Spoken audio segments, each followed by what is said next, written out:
आज pastor Joseph Prince के साथ। पवित्र आत्मा का बपतिस्मा इतना महत्वपूर्ण है कि यीशु ने इसे मुद्दा बनाया कि इस पर जोर दिया जाए। अपने पिता के पास वापस जाने से पहले, उनके मुर्दों में से जी उठने के बाद, उन्होंने अपने चेलों के साथ 40 दिन बिताए, और न केवल ये, 500 चेलों ने उन्हें देखा। आमीन। और इससे पहले कि उनका स्वर्गारोहण हुआ, ये उनके वचन हैं लूका 24 में। और देखो, जिसकी प्रतिज्ञा मेरे पिता ने की है, मैं उसको तुम पर उतारूंगा, और जब तक स्वर्ग से सामर्थ ना पाओ, तब तक तुम यरूशलेम के इसी नगर में ठहरे रहो। कहिए प्रतिज्ञा।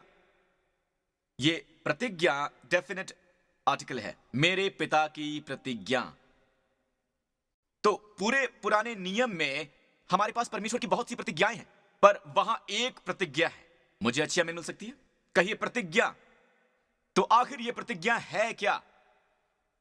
ये एक निश्चित प्रतिज्ञा है जिसका उल्लेख किया जाता है, कि इस पर जोर दिया गया है, जिस पर पुराने नियम के सभी भविष्यवक्ता बात करते हैं। आमीन। या कम से कम इसका उल्लेख करते हैं। पर आखिर ये प्रतिज्ञा है क्या? आमीन। ये वो प्रतिज्ञा है कि तुम्हें स्वर्ग से सामर्थ्य प्राप्त होगी। स्वर्ग से प्राप्त सामर्थ्य, इससे क्या मामला है? ऑलराइट, चलिए प्रेरितों के काम को देखते हैं। उनके साथ इकट्ठे होकर अब यीशु स्वर्ग में ऊपर जाने ही वाले हैं। यीशु ने उन्हें आज्ञा दी कि यरूशलेम को ना छोड़ो, परंतु पिता की उस प्रतिज्ञा के पूरे होने की बाट जोते रहो। कहिए प्रतिज्ञा। पिता की प्रतिज्ञा आखिर क्या है? डेफिनेट आर्टिकल, केवल एक ही प्रतिज्ञा, पिता की प्रतिज्ञा। ये पिता की वो प्रतिज्ञा है जो बाकी की प्रतिज्ञाओं को आपके जीवन में संपूर्ण करता है। आमीन। परंतु पिता की उस प्रतिज्ञा के पूरे होने की बाट जो होते रहो, जिसकी चर्चा तुम मुझसे सुन चुके हो। क्योंकि यूहन्ना ने तो पानी में बपतिस्मा दिया है, परंतु थोड़े दिनों के बाद तुम पवित्र आत्मा से बपतिस्मा पाओगे। आमीन। तो उन्होंने उसे ऊपर जाते हुए देखा, पर उससे पहले उन्होंने क्या कहा? वो प्रतिज्ञा। तो 10 दिन और 40 दिन के बाद आता है पिंतुकुस्त का दिन। जब पिंतुकुस्त का दिन पूरी तरह आ जाए, तो परमेश्वर ने पवित्र आत्मा को भेजा। आमीन। और ये कुछ इस तरह से कहता है, उनको प्रेरितों के काम 2 का पहला भाग दिखाइए।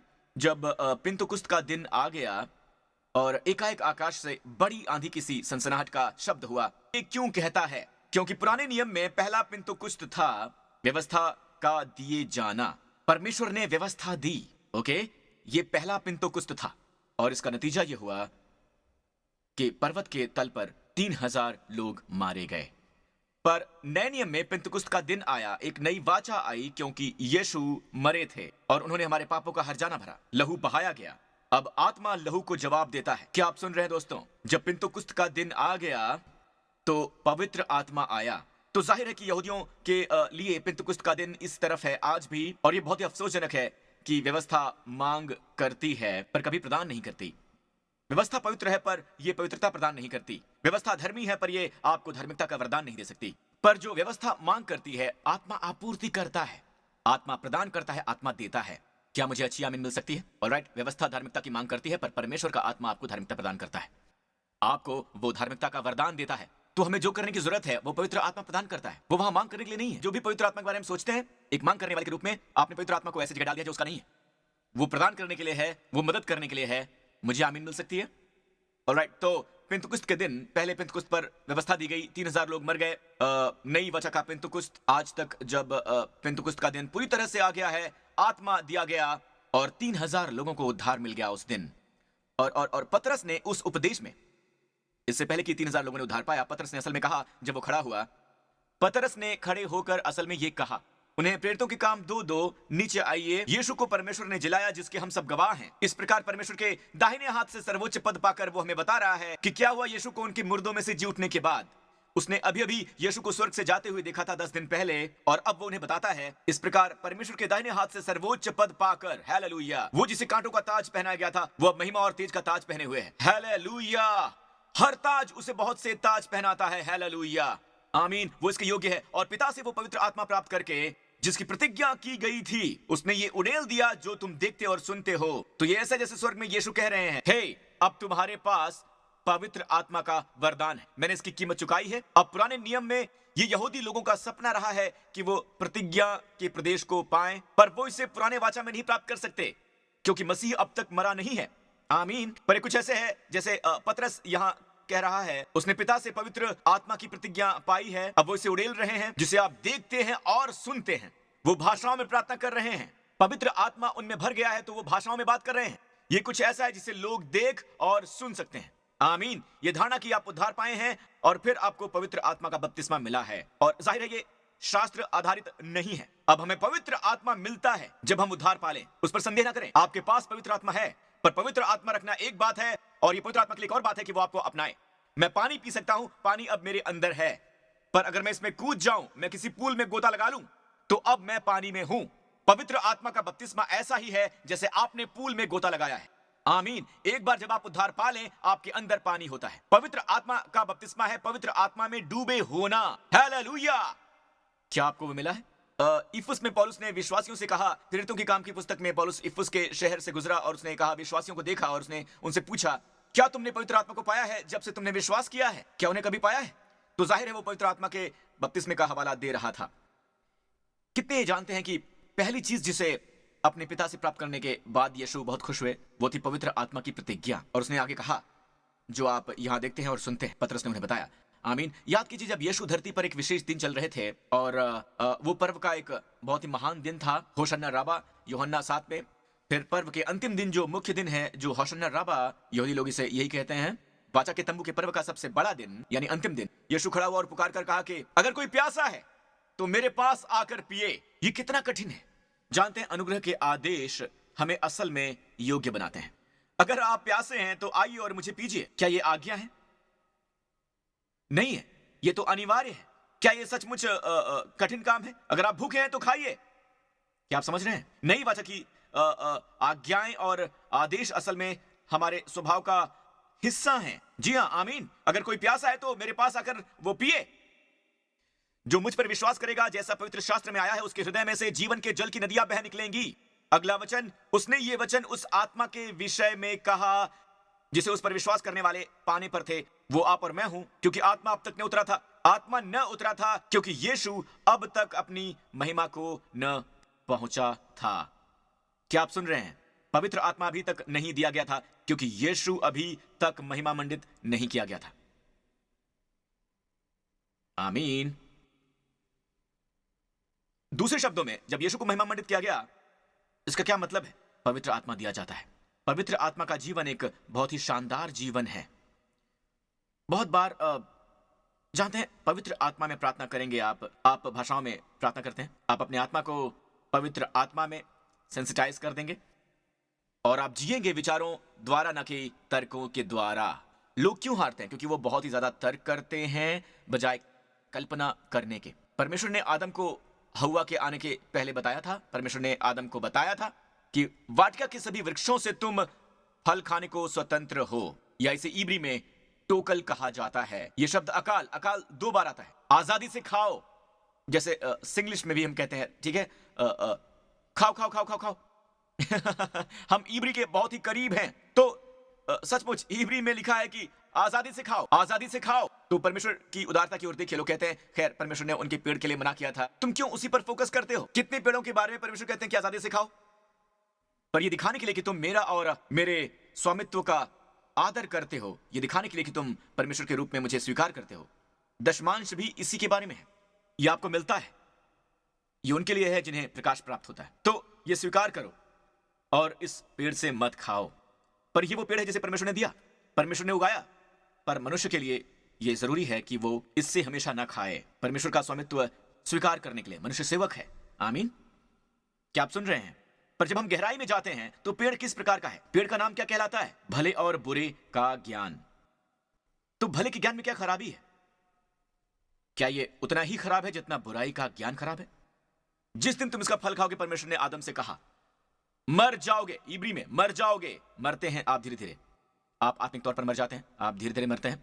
आप एक दिन मर जाते हैं शारीरिक रूप से। मरना, तुम मर जाओगे। इब्री में, अंग्रेजी में तुम अवश्य ही मर जाओगे। तो आज भी मनुष्य ज्ञान के पेड़ से खा रहा है। वो स्वयं से पूछते हैं कि क्या ये अच्छा है या बुरा है। प्रश्न ये नहीं है क्या आत्मा यही करने को कह रहा है। क्या आप सुन रहे हैं? कई बार आप हैरान रह जाएंगे, किसी को कुछ देना गलत होता है। जैसे उड़ाऊ पुत्र सुअरों के बाड़े में गया और परमेश्वर उससे निपट रहे थे। जिस तरह उसने पिता से व्यवहार किया, जिस तरह से उसने बदतमीजी की, जिस तरह उसने अपने पिता का अपमान किया, जिस तरह उसने उनकी विरासत को उड़ा दिया, ये सारी चीजें। और वो सुअरों की खाने की तरफ देख रहा था, और यहां तक कि सुअरों का खाना भी अच्छा लग रहा था। वो फलियां जो सुअर खा रही थी अच्छी लग रही थी, और वो सोच रहा था, रुको एक मिनट, मेरे पिता के घर में, क्या मेरे पिता के घर में इससे बेहतर खाना नहीं खाते? क्या आप सुन रहे हैं? मैं उठकर अपने पिता के पास जाऊंगा और आप यहां आते हैं। ओ बेचारा, ये लो, आप पैसे देते हैं। आप उसे तबाह कर रहे हैं जो परमेश्वर कर रहे हैं। तो कई बार कोई अच्छी बात करना भी, एक अच्छी बात शायद आत्मिक ना हो। क्या आप सुन रहे हैं? मरकुस 2, यीशु ने उनका विश्वास देखकर उस झोले के मारे हुए से कहा, हे पुत्र, तेरे पाप क्षमा हुए। तब कई शास्त्री जो वहां बैठे थे अपने अपने मन में विचार करने लगे। वो क्या विचार कर रहे थे? विचार, ग्रीक में ये है डायलॉगिज्मोस। डायलॉग, ये अंग्रेजी शब्द डायलॉग से आता है। लॉजिक, लॉजिक, डायलॉजिक, डायलॉगिज्मोस। ऑलराइट, ये ग्रीक शब्द है। वो विचार कर रहे हैं, वो विचार कर रहे हैं, विचार। परमेश्वर यहाँ गतिशील है। यहाँ कुछ लोग हैं जो विचार कर रहे हैं कि वो ये कैसे कर सकते हैं, कैसे कर सकते हैं। ये आपकी समस्या है। और जब आप तर्क द्वारा जीते हैं तो आप बहुतायत का जीवन नहीं जी सकते हैं। हम आत्मा के द्वारा जीते हैं। आत्मा मन से ज्यादा तेज होता है। आप उन बातों को जान लेते हैं इससे पहले कि आपका मन उस पर विचार करे। असल में कई बार इससे मन में सोचने की जरूरत होती है, तब भी जब हम किसी निष्कर्ष पर पहुंचे, पर आत्मा इसे बहुत तेजी से समझ सकता है। मैं यहां बहुत ही रोमांचक बात पर आ रहा हूं और समय भी हो गया है। ऑलराइट, तो मेरे ख्याल से हमें इस पर कॉन्फ्रेंस करनी चाहिए, एक पूरे दिन का कॉन्फ्रेंस। ये मनुष्य ऐसा क्यों कहता है? फरीसी और शास्त्री कहते हैं, ये मनुष्य ऐसा क्यों कहता है? ये तो परमेश्वर की निंदा करता है। परमेश्वर को छोड़कर और पाप को कौन क्षमा कर सकता है? ऑलराइट, लॉगिज्मोस, लॉजिक आउट, ओके। और वो सही है। केवल परमेश्वर ही पाप क्षमा कर सकते हैं, और वो मनुष्य परमेश्वर है। यीशु ने तुरंत ही अपनी आत्मा में ये जान लिया कि वो अपने अपने मन में ऐसा विचार कर रहे हैं, ठीक है। और उसने उनसे कहा, तुम अपने अपने मन में ये विचार क्यों कर रहे हो? यीशु ने अपनी आत्मा में जान लिया कि ये विचार कर रहे हैं। यीशु ने उनसे कहा, तुम अपने हृदयों में इस बात के बारे में क्यों विचार कर रहे हो? यीशु ने अपनी आत्मा में जान लिया। आप जानते हैं, आप में से बहुत से कई बार कुछ चीजें पहले से ही जान सकते हैं, इससे पहले कि आपका मन उस तक पहुंचे। आप एक डील साइन करने ही वाले थे, आप कहीं जाने वाले थे, आप बस महसूस करते हैं कि कोई आपसे बात करता है, वो बहुत ही अच्छा है, वो आपकी चापलूसी करता है, तारीफ से कहीं ज्यादा करता है, पर अंदर ही अंदर आप जानते हैं। लेडीज, आप ऐसे आदमी से मिल चुकी हैं, आमीन। अंदर ही अंदर कुछ कुरेद रहा है, आपको अच्छा महसूस नहीं होता, पर वो जो कुछ भी कह रहा है वो बहुत ही अच्छा है, जो भी कह रहा है वो बहुत ही बढ़िया है। क्या आपके साथ इससे पहले कुछ हुआ है जहां आपका आत्मा, आप ऐसी जगह पर रहे हैं? मैं आपको उदाहरण दूंगा। आप ऐसे सिचुएशन में रहे जहां आप कहते हैं कि असल में ये मुझे पता था, ये मुझे पता था, पता नहीं मैंने ये क्यों किया, पर मुझे पता था। कोई बात नहीं, खुद को दोष मत दीजिए। आगे बढ़ते हैं, लहू से साफ कर देता है। आगे बढ़ते हैं, आगे देखते हैं। आमीन। आज के बाद से सीखो, प्रभु की स्तुति हो। तो यीशु जिए विचार करके। एक औरत ने उन्हें छुआ, नहीं छुआ। आप एक शरीर को छूते हैं, आप इसे महसूस कर सकते हैं, राइट? पर उसने उनके शरीर को नहीं छुआ। वो औरत जिसे लहू बहने की बीमारी थी, उसने उनके कपड़े को छुआ या झालर को। चलिए बात करते हैं कपड़े या झालर की, राइट? आप उसे अपने शरीर में महसूस नहीं कर सकते, पर यीशु रुके और मुड़े और कहा, किसी ने मुझे छुआ है। फिर पतरस ने कहा कि हर कोई आपको छू रहा है। फिर वो कहते हैं कि नहीं, मैंने उस गुण को महसूस किया जो मेरे अंदर के सामर्थ्य से निकली है। यह आत्मिक विचार है। बहुत ही जल्दी पौलुस को एक कैदी के रूप में नाव पर लाया गया था। वो वहां पर गए जहां मैं कैसरिया में उपदेश दे चुका था। मैंने उस स्टेडियम में उपदेश दिया था। उन्होंने वहां उपदेश दिया था, और उन्होंने उस पेंतुकुस्त को उपदेश दिया था जो उस समय यहूदिया का प्रोकांसल था, और उसने राजा अग्रिप्पा और उनकी पत्नी बिरनी को उपदेश दिया था। और मैं आपको बता सकता हूं कि वो कहां पर बैठे थे, जहां कैसरिया का राजा बैठता था। आप में से कितने थे वहां पर कैसरिया में? क्या आपको याद है? आमीन। जब मैं कैसरिया में उपदेश दे रहा था, वहां ही पौलुस ने अपना अंतिम बचाव किया था। खैर, पौलुस ने कहा, मैं कैसर की दुहाई देता हूं। फिर फेंतुस ने कहा, तू कैसर के पास जाएगा। ऑलराइट, वो नहीं चाहता था कि उसे वापस यरूशलेम को सौंपा जाए, क्योंकि वो जानता था कि यहूदी उसे मार डालेंगे। इससे पहले कि उसे सुसमाचार के प्रचार का मौका मिला, उसने सुसमाचार को नकार दिया। पौलुस कहता है, मैं कैसर की दुहाई देता हूं। वो एक कैदी के रूप में गया। उन्होंने उसे बेड़ियां पहनाई एक जहाज पर जाने के लिए, और जूलियस जो कि सेंचुरियन था। बाय द वे, नए नियम में सभी सेंचुरियन को बहुत ही अच्छे नजर से देखा जाता है। हर सेंचुरियन बहुत ही दिलचस्प रहा है। खैर, इस व्यक्ति पौलुस का उस पर बहुत ही एहसान था। उसने पौलुस को जमीनी यात्रा की अनुमति दी। जब वो गए तो नाव सिदोन के लिए रवाना हो गई थी। पौलुस के वहां मित्र थे, और उसने पौलुस को एक कैदी के रूप में भी अनुमति दी कि वो जाकर अपने दोस्तों से मिले। ऑलराइट, क्या बढ़िया कैदी था। तो पौलुस दूसरे कैदियों के साथ वापस आ गया और वो नाव पर था, बेड़ियों के द्वारा जकड़ा हुआ। शायद बेड़ियां नहीं हो, क्योंकि वो एक जेल की ही नाव थी और वो रोम की तरफ जा रहे थे। और बाइबल में ये लिखा है, इसे देखिए, प्रेरितों के काम में पौलुस ने उनसे कहा कि हे सज्जनों, मुझे ऐसा जान पड़ता है कि इस यात्रा में विपत्ति और बहुत हानि न केवल माल और जहाज की वरन हमारे प्राणों की भी होने वाली है। परंतु सूबेदार ने पौलुस की बातों से मांझी और जहाज के स्वामी की बढ़कर मानी। क्या आप सुन रहे हैं? तो आपको कितनी बार गवाही देनी पड़ती है? ठीक है, फिर एक्सपर्ट, मांझी, मैं एक मांझी हूं। पौलुस, कितनी बार तुमने चप्पू पकड़ा है? कितनी बार उसने अपना समय बिठाया है चप्पू चलाते हुए जॉनी डेप के साथ? क्या वो निपट पाएगा समुद्री डाकुओं और इस जहाज से? पौलुस क्या है? वो एक गुरु है, चलो भी। परंतु सूबेदार ने पौलुस की बातों से मांझी और जहाज के स्वामी की बढ़कर मानी। जहाज का मालिक जिसका जहाज है वही जानता है। लेकिन पौलुस कहता है, हे गाइस, इससे रोको थोड़ी देर के लिए। इस यात्रा में विपत्ति और हानि होने वाली है। उसने ये नहीं कहा कि हमारा जीवन कहानी के अंत में, क्योंकि बाद में उन्होंने पौलुस की सुनी, उनकी जानें बच गईं। जी हाँ, उनकी जानें बच गईं। पर ओरिजिनली वो कहता है कि हमारे जीवन भी। ठीक है, उसने इस पर विचार किया। रोम पहुंचने से बहुत पहले ही उसने विचार किया। और फिर नीचे आते हैं, और वो बंदर स्थान जाड़ा काटने के लिए अच्छा न था, इसलिए बहुतों का विचार हुआ कि वहां से जहाज खोलकर यदि किसी रीत से हो सके तो फिनिक्स में पहुंचकर जाड़ा काटें। ये तो क्रेते का एक बंदर स्थान है। जब कुछ कुछ दक्षिणी हवा बहने लगी, तो हर चीज सही दिशा में लगने लगी। ध्यान दो, निवेश करो। सब लोग कहें निवेश करो, निवेश। पर आत्मा कहता है कि नहीं। हर कोई कहता है कि जाओ जाओ जाओ, आत्मा कहता है कि मत जाओ। आत्मा आपसे क्या कह रहा है? घमंड करना बंद करो, अपने मन पर निर्भर करना बंद करो। आपका मन आपको दिल का दर्द देगा और नुकसान दिलाएगा, विनाश दिलाएगा। आत्मा क्या कह रहा है? स्वयं को दोष मत दो, जो बीत गया वो बीत गया। मैं बस आपको बता रहा हूं कि समय आ गया है हम सीखें कि आत्मा द्वारा कैसे निर्देशित होना है। आप यहां किस लिए हैं? आमीन। आप यहां सीखने के लिए। आमीन। प्रभु की स्तुति हो। तो अतीत की ओर देखना बंद कीजिए। कोई बात नहीं, अतीत को भूल जाइए, ये बीत चुका है। आमीन। फिक्र मत करो, परमेश्वर आपका भी पहरेदार है। जी हां, ठीक है, पर आप हालातों पर नियंत्रण नहीं कर सकते हैं। तो वो दक्षिणी हवा की ओर देखते हैं जब वो बहती है। हे, ये नाव खेने के लिए ठीक है।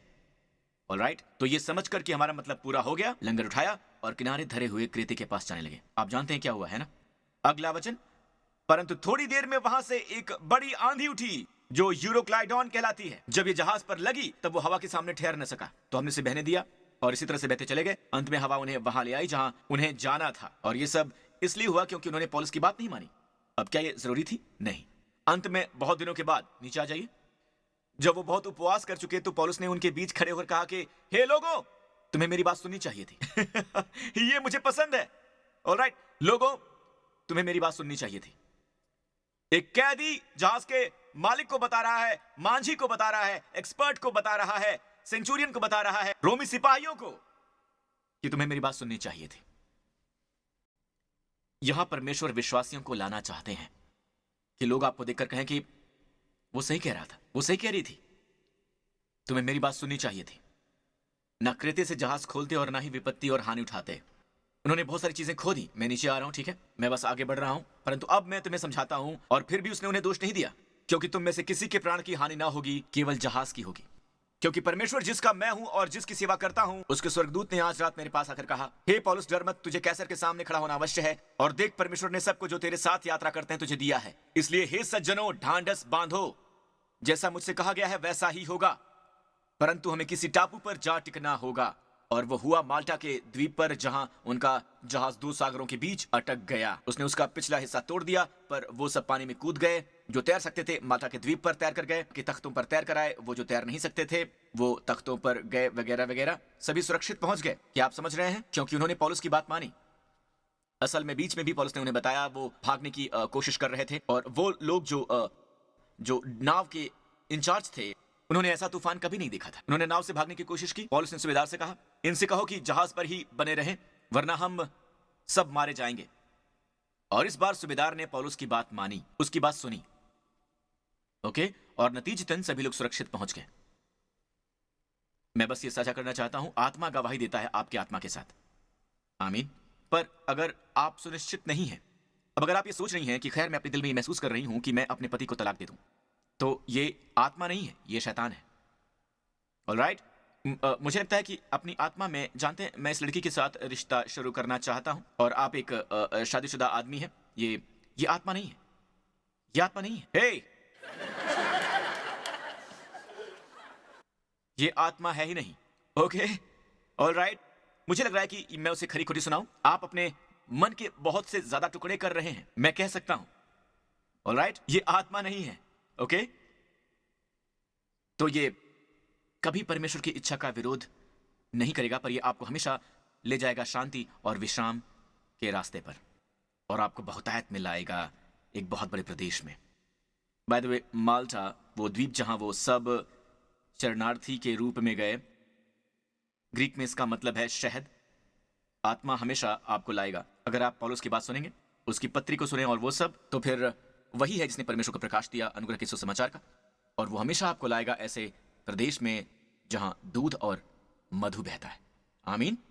दोस्तों, मैं आपके लिए ये ऐलान करना चाहता हूं कि यीशु मसीह के जरिए ही आप पापों की क्षमा पाते हैं। ये बहुत प्रार्थना करने के द्वारा ही नहीं मिलती, ये उपवास रखकर नहीं मिलती है, ये ऐसा करने से या वैसा करने से नहीं मिलती, और ना ही ज्यादा चैरिटी वगैरह करके ही ये मिलती है। जी नहीं, आपका कोई भी कर्म आपको बचा नहीं सकता। केवल यीशु मसीह के जरिए ही आप पापों की क्षमा पा सकते हैं, क्योंकि मसीह आपके पापों के लिए मरे और परमेश्वर ने उन्हें मुर्दों में से जिलाया। इस घोषणा की तरह कि आप क्षमा किए गए हैं, आप यीशु में धर्मी ठहराए गए हैं। तो इस समय आप जहां कहीं भी हो, अगर आप चाहते हैं कि मैं इस प्रार्थना को करने में आपकी मदद करूं, जहां आप मसीह में अपना विश्वास डालेंगे अपने व्यक्तिगत उद्धारकर्ता के रूप में, तो इसी समय ये प्रार्थना कीजिए। लोग जो टीवी में देख रहे हैं, आप जहां कहीं से भी मुझे देख पा रहे हैं, इसी समय यह प्रार्थना कीजिए और मसीह में अपना भरोसा डालिए। कहिए, हे स्वर्गीय पिता, मैं विश्वास करता हूं कि यीशु मसीह, उन्होंने जिस तरह ही कहा है कि वो आए ताकि मुझे जीवन मिल सके और बहुतायत में मिल सके, उसी तरह मैं जानता हूं कि अपने सभी पापों की क्षमा उनके आने से मुझे मिली है। मैं अपना भरोसा मसीह में डालता हूं कि वो क्रूस पर मरे मेरे सभी पापों के लिए, वो मुर्दों में से फिर से जी उठे और महिमा मंडित हुए हैं। इसलिए मुझे पवित्र आत्मा मिला है। मुझे बपतिस्मा दो पवित्र आत्मा का। धन्यवाद है पिता। यीशु मसीह मेरा प्रभु और मेरा उद्धार करता है, यीशु के नाम पर, आमीन। दोस्तों, आपने उद्धार पा लिया है। आमीन, आपने उद्धार पा लिया है। पवित्र आत्मा अब आपके अंदर है। अब आपने पवित्र आत्मा के बपतिस्मे के लिए भी प्रार्थना की है, इसका मतलब है पवित्र आत्मा द्वारा भरे जाना। सुनिए, अब किसी भी समय आप भाषाओं में प्रार्थना कर सकते हैं, उस अलौकिक भाषा में प्रार्थना कर सकते हैं। आमीन। भक्ति के दौरान या उन सबके अगले सप्ताह जब आप आए या घर पर हों, बस प्रार्थना करें। अगर प्रार्थना नहीं करेंगे तो कुछ नहीं होगा। आमीन। आपको पहले प्रार्थना करनी होती है और आत्मा आपको बोल देगा। आमीन। बधाई हो, आपको उद्धार मिल चुका है। आमीन। अपने पांव पर खड़े हो जाइए आशीष के लिए। आमीन। प्रभु की स्तुति हो। हमें आशीष की लत है ना? हम वो सब चीज पाएंगे जो परमेश्वर के पास है। ये बहुत ही दुख भरा दिन है, और इसलिए स्वर्ग में आंसू बहाए जाते हैं जब वो देखते हैं कि हमें वो नहीं मिला जो हमें मिल सकता था। आमीन। वो सब जो यीशु के लहू ने चुका दिया था। इस आने वाले सप्ताह में प्रभु आपको अब्राहम की आशीषों से नवाजे। परमेश्वर स्वयं आपको और आपके परिवार की सुरक्षा करे हर हानि, खतरे, दुर्घटना, आपदा और त्रासदी से, हर एक परेशानी से। परमेश्वर स्वयं आपको खुशहाल बनाए उस हर बात में जो आप करते हैं। वो आपको अनुग्रह करें और आपको आत्मा द्वारा निर्देशित करवाएं उस हर बात में जो आप करते हैं। प्रभु यीशु के नाम पर, आमीन। आमीन। परमेश्वर आशीष दें। आपसे फिर मिलेंगे।